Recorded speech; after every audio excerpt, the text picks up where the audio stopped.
ایک بات ایک دوست نے ایک دفعہ مجھے بھیجی، مجھے بڑی وہ حسین لگی۔ اس نے کہا کہ ایک شخص کا انتقال ہو گیا، وہ جب اس کو دفن کرنے لگے جنازہ پڑھ کے تو ایک آدمی نے اس کی چارپائی پکڑ لی۔ اس نے کہا اس نے میرا 45 لاکھ روپیہ دینا ہے، پہلے پیسے دو گے پھر دفن کرنے دو گا، پیسے دے دو دفن کر دو۔ 3 بیٹے بھی تھے تو جائیداد بھی تھی، سارا کچھ تھا۔ ان 3 بیٹوں سے لوگوں نے کہا کہ تیرے ابے کو وہ دفن نہیں کرنے دے رہا، شور ہے تو۔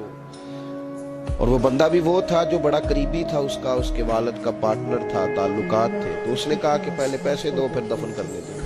اب وہ 3 بیٹے کہنے لگے کدھر سے پیسے دیں، 45 لاکھ ہی کہہ دیا ہے، ہمیں تو ابا نے کوئی نہیں بتایا، حالانکہ جائیدادیں ہیں، مکان ہے، سارا کچھ ہے،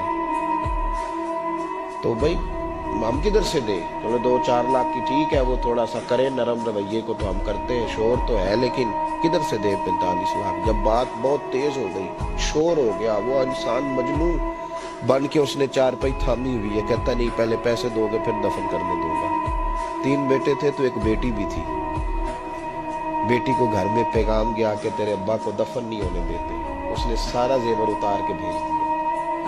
اس نے کہا اس چچا سے کہو میرے ابا کے اس دوست سے جس نے قرضہ لینا ہے کہ یہ رکھ لے اور میں تھوڑے تھوڑے کر کے پیسے لوٹا دیتی ہوں، پر میرے باپ کو مرنے کے بعد یوں رسوا نہ کرے، اس کو دفن تو ہونے دے، میں ایک ایک پائی دے دوں گی، میرا وعدہ رہا۔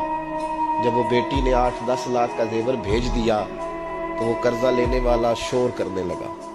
اس نے کہا او مجھے پتہ چل گیا، مجھے معاف کر دو سارے اور اسے دفنا دو۔ کہا کیا ہوا؟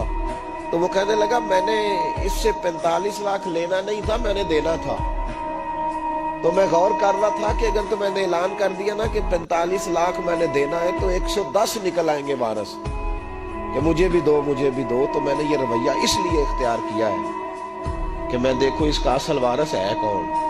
تو اصل وارث وہ بیٹی ہے جس نے اپنے کانوں سے بندے بھی اتار کے بھیج دیے، اور جس نے اپنے وہ شادی والے دن پہننے والے زیورات، پہلی رات کا وہ اس نے زیور بھی سارا اتار کے دے دیا۔ اس نے کہا کہ باپ کا کفن نہ میلا ہو جائے، تو اصل وارث وہ بچی ہے۔